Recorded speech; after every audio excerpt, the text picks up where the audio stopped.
Hello नमस्कार, जय हिंद, वंदे मातरम। आप देख रहे हैं जियो न्यूज और हम आपके लिए लेकर आए हैं देश दुनिया की, आपके राज्य शहर की सिलेक्टेड काम की फटाफट बड़ी खबरें। लेकिन उससे पहले यदि आपने हमारे चैनल को सब्सक्राइब नहीं किया है तो चैनल को सब्सक्राइब करके बेल नोटिफिकेशन ऑन करें और इस वीडियो को ज्यादा से ज्यादा लाइक और शेयर करें। बड़ी खबरें देखने से पहले आपके लिए आज का सवाल, भारत का राष्ट्रीय पक्षी कौन सा है? ऑप्शन ए कबूतर, ऑप्शन बी तोता, ऑप्शन सी मोर और ऑप्शन डी बाज। इस सवाल का जवाब हमें कमेंट करें और आप किस राज्य और शहर की ज्यादा खबरें देखना चाहते हैं हमें कमेंट करके बताएं ताकि हम आपके राज्य शहर की ज्यादा खबरें दिखा सकें। चलिए अब देखते हैं आज की फटाफट बड़ी खबरें।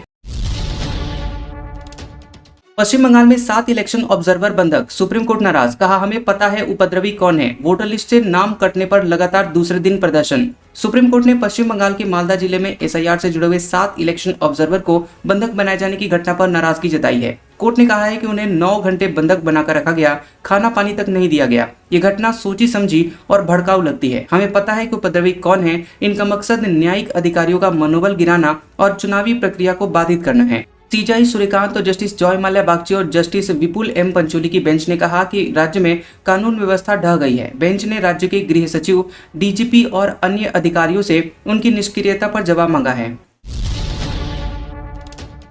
अमित शाह बोले 15 दिन बंगाल में रहूंगा, ममता को घर में हराना है, टीएमसी को खाड़ी में फेंक दो। शाह को काले झंडे दिखाए गए। केंद्रीय गृह मंत्री अमित शाह ने पश्चिम बंगाल के भवानीपुर में रोड शो किया।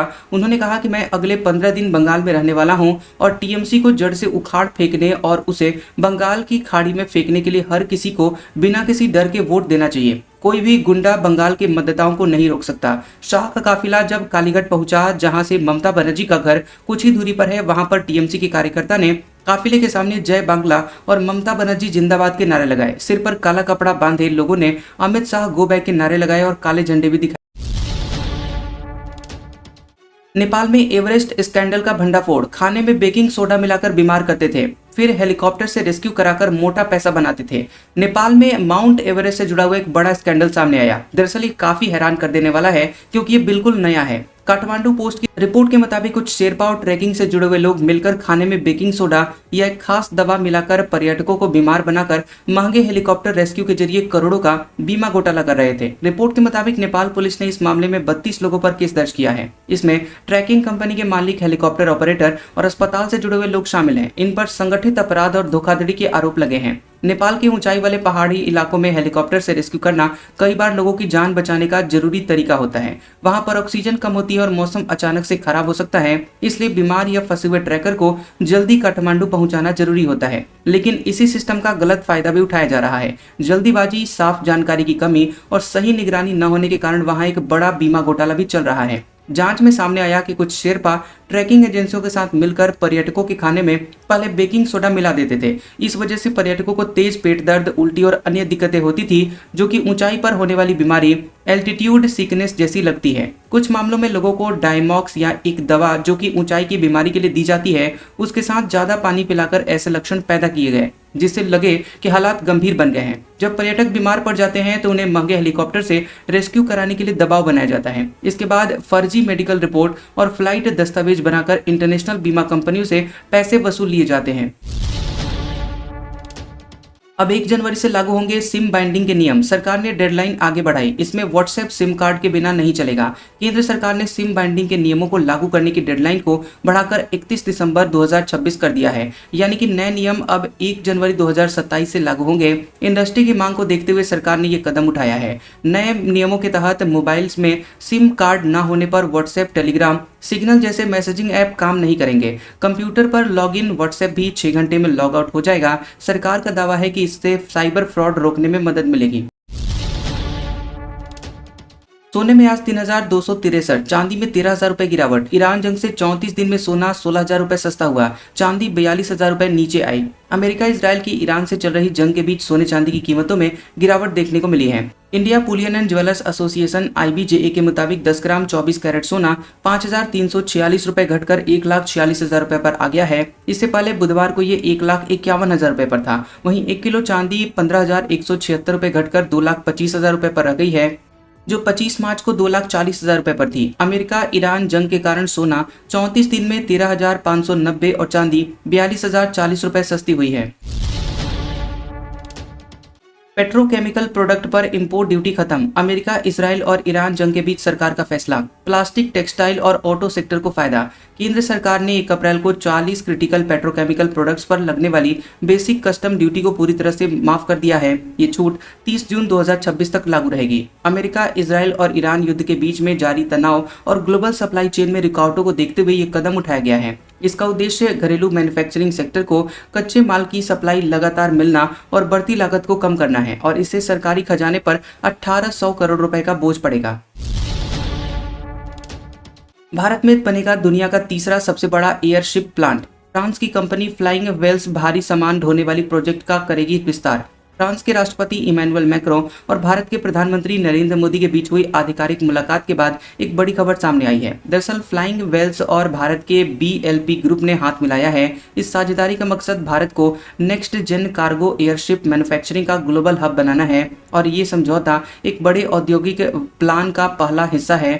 इसके तहत भारत, फ्रांस और कनाडा के बाद फ्लाइंग वेल्स का तीसरा ग्लोबल मैन्युफैक्चरिंग हब बनेगा।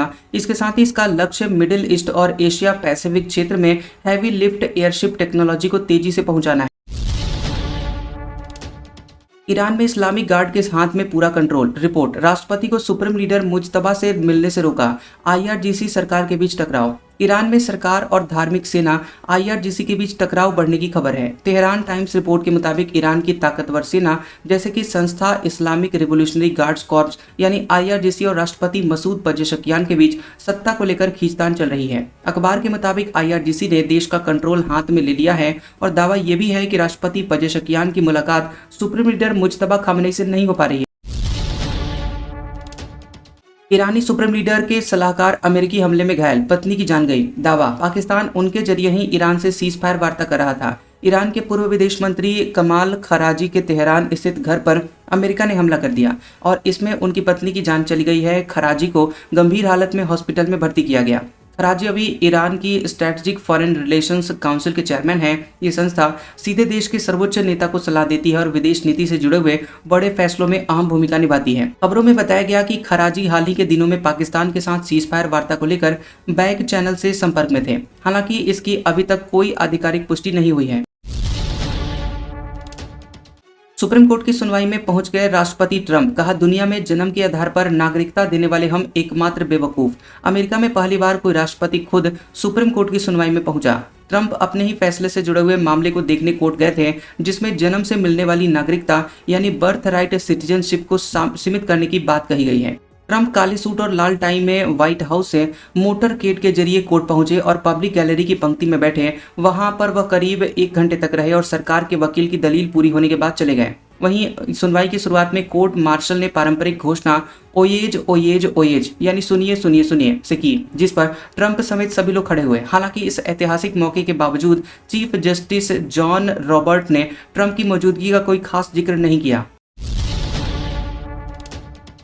हिमाचल में प्रीमियम शराब 105 रुपए तक महंगी। वाइन के शौकीन टूरिस्ट के बजट पर पड़ेगा असर। MRP से अधिक रेट पर नहीं बिकेगी। हिमाचल प्रदेश में शराब महंगी हो गई है। इसका असर लोकल लोगों के साथ साथ देश भर से पहाड़ों पर घूमने आने वाले पर्यटकों पर भी पड़ेगा। शराब के शौकीन टूरिस्ट और लोकल को राज्य में अब महंगे दाम पर शराब मिलेगी। एक्साइज डिपार्टमेंट ने 2026-27 के लिए शराब के रेट तय कर दिए हैं। अंग्रेजी शराब के रेट अधिकतम 105 रुपए प्रति बोतल बढ़ाए गए हैं, जबकि रेगुलर ब्रांड की शराब के दाम में 10 से 30 रुपए तक की बढ़ोतरी की गई है। ऑफिसर्स चॉइस शराब में सबसे कम 10 रुपए बढ़ाए गए हैं और हिमाचल में पहले ये 535 रुपए की मिल रही थी और अब इसके 545 रुपए देने होंगे। हिमाचल में अयोग्य घोषित विधायकों को नहीं मिलेगी पेंशन। विधानसभा में संशोधन विधेयक पारित। दल बदल पर सख्ती। चैतन्य देवेंद्र भुट्टो की पेंशन बंद। हिमाचल प्रदेश में अयोग्य घोषित विधायकों को पेंशन नहीं मिलेगी। कांग्रेस सरकार ने विधानसभा बजट सेशन में विपक्ष के विरोध में के बावजूद संशोधन विधेयक पारित कर दिया। राज्यपाल की मंजूरी के बाद ये व्यवस्था 14वीं विधानसभा या उसके बाद निर्वाचन होने वाले विधायकों पर लागू होगी। हालांकि नेता प्रतिपक्ष जयराम ठाकुर और बीजेपी विधायक रणधीर शर्मा ने सदन में इसका विरोध किया था। मुख्यमंत्री सुखविंदर सिंह सुक्खू ने हिमाचल प्रदेश विधानसभा सदस्यों के भत्ते और पेंशन संशोधन विधेयक 2026 सदन में पेश किया था और इससे पहले उन्होंने 2024 में इसी सदन में पारित पेंशन बंद करने वाले उस विधेयक को वापस लिया जिसे राष्ट्रपति से मंजूरी नहीं मिल पाई। लिहाजा दोबारा यह संशोधन विधेयक लाया गया। हिमाचल में चिट्टा तस्करों के पंचायत चुनाव लड़ने पर रोक, प्रधान की जाएगी कुर्सी, सरकार ने कानून बदला, डिफॉल्टर ऑडिट रिकवरी वाले भी अयोग्य। हिमाचल प्रदेश में चिट्टा तस्करी में शामिल लोग पंचायत चुनाव नहीं लड़ पाएंगे। विधानसभा में हिमाचल प्रदेश पंचायती राज संशोधन विधेयक 2026 बिना चर्चा के पारित कर दिया गया। अब इसे राज्यपाल की मंजूरी के लिए भेजा जाएगा। राज्यपाल की स्वीकृति मिलते ही ये प्रावधान प्रभावी हो जाएगा और चिट्टा तस्करी से जुड़े हुए लोग चुनावी प्रक्रिया से बाहर हो जाएंगे। पंचायती राज मंत्री अनिरुद्ध सिंह द्वारा इस विधेयक को सदन में पेश किया गया था। भोजशाला मामले में 6 अप्रैल से रोज सुनवाई, सभी याचिकाओं पर एक साथ दलीलें सुनेगा हाईकोर्ट। एएसआई की सर्वे रिपोर्ट पर आपत्तियां रखेगा मुस्लिम पक्ष। धार के भोजशाला विवाद मामले में 6 अप्रैल से रोज सुनवाई होगी। हाईकोर्ट के जस्टिस विजय कुमार शुक्ला और जस्टिस आलोक अवस्थी की बेंच 2:30 बजे से सभी याचिकाओं को एक साथ सुनेगी। बता दें कि सुनवाई में अदालत ने स्पष्ट किया है कि पहले याचिकाकर्ताओं के तर्क सुने जाएंगे, फिर आपत्ति लगाने वालों को दलील रखने का अवसर दिया जाएगा। सुनवाई के दौरान हिंदू फ्रंट फॉर जस्टिस की ओर से वकील विष्णु शंकर जैन, विनय जोशी मौजूद रहे, जबकि मौलाना कमालुद्दीन वेलफेयर सोसाइटी की ओर से advocate Salman Khurshid video conferencing के माध्यम से जुड़े थे। स्टूडेंट्स के लिए हॉस्टल का किराया घटाया गया, 2 से 4 हजार रुपए में मिल रहे पीजी। कोचिंग संस्थान दे रहे 50% तक स्कॉलरशिप। डॉक्टर और इंजीनियर बनने का सपना लेकर कोटा आने वाले देश भर के लाखों स्टूडेंट्स के लिए इस बार राहत भरी खबर है। नया सेशन शुरू होते ही स्टूडेंट्स का कोटा पहुंचना शुरू हो गया है, लेकिन इस बार उन्हें न तो महंगे कमरे की चिंता है और न ही बढ़ती हुई फीस की। कोचिंग संस्थान इस बार 50% तक स्कॉलरशिप दे रहे हैं। करीब 3 साल पहले तक जिस कोटा में स्टूडेंट्स को 15,000 रुपए में कमरा मिलना मुश्किल हो रहा था, वहां अब 9 से 11,000 रुपए में एसी, खाना और लॉन्ड्री जैसी सुविधाओं के साथ बेहतरीन विकल्प उपलब्ध हैं। वहीं कोटा में हॉस्टलों के अलावा कई पीजी भी हैं। पीजी में पहले किराया 5 से 6 हजार रुपए था, वर्तमान में 2 से 4 हजार रुपए लिए जा रहे हैं। 4 हजार रुपए भी बड़े हॉलनुमा कमरे का किराया है, जिसमें बिजली पानी भी शामिल है। जंग के चलते तेजस के इंजन की सप्लाई रोकी, अमेरिकी कंपनी को डिलीवरी देनी है, अब साल के अंत में आएंगे। मिडिल ईस्ट में चल रहे युद्ध के कारण भारत के बहुप्रतीक्षित लड़ाकू विमान तेजस के इंजन की सप्लाई रुक गई है और इन विमानों के इंजन सप्लाई करने वाली अमेरिकी कंपनी जनरल इलेक्ट्रिक यानी जीई ने हिंदुस्तान एरोनॉटिक्स लिमिटेड को कह दिया है कि अभी सप्लाई नहीं दे पाएंगे। बता दें कि भरोसेमंद सूत्रों ने बताया है कि अब साल के अंत तक ही इंजन मिलने की उम्मीद है। 113 इंजनों की आपूर्ति का करार हुआ था। एचएएल ने मार्च 2026 तक 24 तेजस विमान वायुसेना को देने का वादा किया था। दिल्ली में लगे 1,40,000 चीनी सीसीटीवी कैमरे हटाए जाएंगे, वीडियो फुटेज पाकिस्तान जा रहे थे। दिल्ली के पीडब्ल्यूडी मंत्री प्रवेश साहिब सिंह ने दिल्ली में लगे 1,40,000 चीनी सीसीटीवी कैमरों को हटाने का आदेश दिया है। उन्होंने कहा है कि ये कदम राष्ट्रीय सुरक्षा और डेटा जासूसी के खतरों को कम करने के लिए उठाया गया है। उन्होंने कहा है कि दिल्ली में पीडब्ल्यूडी ने चीनी चिपसेट वाले इंटरनेट कनेक्टेड 2,74,389 सीसीटीवी कैमरे लगाए हैं और इसमें 1,40,000 कैमरे हिकविजन नाम की चीनी कंपनी के हैं, जो कि आम आदमी पार्टी की सत्ता में लगाए गए थे। गौरतलब है कि हाल ही में दिल्ली और गाजियाबाद से जुड़े हुए जासूसी रैकेट का खुलासा हुआ था, जिसके बाद सीसीटीवी सिस्टम की सुरक्षा पर सवाल उठे थे। जांच में सामने आया कि संवेदनशील जगहों पर लगाए गए कैमरों का लाइव फुटेज सीमा पार पाकिस्तान भेजा जा रहा था। इसके बाद केंद्र सरकार ने देश भर में सीसीटीवी नेटवर्क की जांच का फैसला किया था और ये कदम भी इसी के मद्देनजर उठाया गया है। आईपैक के दिल्ली, बेंगलुरु, हैदराबाद के ठिकानों पर ईडी की रेड, कोयला घोटाले से जुड़ा हुआ है मामला। कंपनी ममता की पार्टी टीएमसी का चुनाव मैनेजमेंट देख रही है। प्रवर्तन निदेशालय यानी ईडी ने पॉलिटिकल कंसल्टेंट कंपनी आईपैक के 3 ठिकानों पर छापेमारी की है। टीम दिल्ली, बेंगलुरु और हैदराबाद में कंपनी के दफ्तरों पर कार्रवाई कर रही है। अधिकारियों के मुताबिक छापेमारी कोयला चोरी और घोटाले से जुड़े हुए मामले में हो रही है। कंपनी के को-फाउंडर और डायरेक्टर ऋषि राज सिंह के ठिकानों भी इस कार्रवाई के दायरे में हैं। आईपैक पश्चिम बंगाल की मुख्यमंत्री ममता बनर्जी की पार्टी टीएमसी के लिए चुनाव मैनेजमेंट का काम देखती है। आईपैक और उसके डायरेक्टर पर करोड़ों रुपए के कोयला चोरी घोटाले से जुड़े हुए मनी लॉन्ड्रिंग का आरोप है। इस मामले में सीबीआई ने 27 नवंबर 2020 को एफआईआर दर्ज की थी और पूरा मामला करीब 2,742 करोड़ रुपए से जुड़ा हुआ है। आम आदमी पार्टी ने राघव चड्ढा को राज्यसभा उपनेता पद से हटाया, कहा सदन में पार्टी की तरफ से नहीं बोलेंगे। गीग वर्कर्स रिचार्ज जैसे मुद्दे उठा चुके हैं। आम आदमी पार्टी ने सांसद राघव चड्ढा को राज्यसभा के उपनेता पद से हटा दिया है। उनकी जगह यह पोस्ट राज्यसभा सांसद अशोक मित्तल को दी गई है। पार्टी ने राज्यसभा सचिवालय को पत्र लिखकर यह जानकारी दी है। लेटर में कहा गया कि सदन में पार्टी की तरफ से बोलने का समय न दिया जाए। राघव 2022 से पंजाब से राज्यसभा सांसद हैं। उनका कार्यकाल 2028 तक है। पार्टी ने इस फैसले की वजह नहीं बताई है। उन्होंने लंबे समय से पार्टी से दूरी बना ली थी और आम आदमी पार्टी को लेकर कोई बयान भी नहीं दे रहे हैं। 27 फरवरी को जब एक निचली अदालत से अरविंद केजरीवाल को दिल्ली शराब नीति मामले में राहत मिली, तब भी उन्होंने कोई बयान नहीं दिया था। राज्यसभा में वे लोगों से जुड़े हुए गिग वर्कर्स और स्कूल फीस जैसे मुद्दे उठा रहे थे। डीएसपी की 80 करोड़ की प्रॉपर्टी, ससुराल में 2.5 करोड़ का बंगला, मुस्लिम गर्लफ्रेंड को जमीनें गिफ्ट की, पत्नी टीचर, थार पर पुलिस लिखवाकर चलती। बता दें कि किशनगंज में तैनात डीएसपी गौतम कुमार पर आरोप है कि उन्होंने अपनी 32 साल की नौकरी के दौरान करीब 80 करोड़ रुपए की बेनामी संपत्ति बनाई। महंगे रिसोर्ट में खाना और फैमिली ट्रिप उनके लग्जरियस लाइफस्टाइल का हिस्सा रहा है। पूर्णिया में जिस बंगले में वो रहते हैं उसकी कीमत 2.5 करोड़ रुपए बताई जा रही है। वहीं फर्निशिंग पर 1 करोड़ रुपए से अधिक खर्चा किए गए हैं। उनकी पत्नी सरकारी टीचर है, लेकिन 35 लाख रुपए की थार से चलती हैं। एसआई भर्ती 2025 के एग्जाम से पहले सुप्रीम कोर्ट का बड़ा आदेश, 2021 की भर्ती के ओवर एज हो चुके अभ्यर्थियों को परीक्षा में शामिल करने के लिए कहा। एसआई भर्ती 2025 की परीक्षा से 3 दिन पहले सुप्रीम कोर्ट ने बड़ा आदेश दिया है। सुप्रीम कोर्ट ने आयु सीमा में छूट मांग रहे 2021 की भर्ती के अभ्यर्थियों को अंतरिम राहत दी है। जस्टिस दीपांकर दत्ता और जस्टिस सतीश चंद्र शर्मा की बेंच ने एसआई भर्ती 2021 के सभी अभ्यर्थियों को 3 दिन बाद होने वाली परीक्षा में शामिल करने के आदेश दिए हैं। हालांकि कोर्ट ने स्पष्ट किया है कि जैसे कैंडिडेट की भागीदारी पूरी तरह से अस्थायी यानी प्रोविजनल होगी, उनकी परीक्षा परिणाम सीलबंद लिफाफे में रखा जाएगा। दरअसल सूरजमल मीणा की ओर से दायर प्रार्थना पत्र में मांग की गई थी कि 5 और 6 अप्रैल 2026 को प्रस्तावित एसआई या प्लाटून कमांडर भर्ती 2025 परीक्षा को कम से कम 4 सप्ताह के लिए टाल दिया जाए। आज का सुविचार, कभी किसी को छोटा ना समझिए। हजारों के कपड़े शोरूम में लटके रह गए और छोटा सा मास्क करोड़ों का व्यापार कर गया।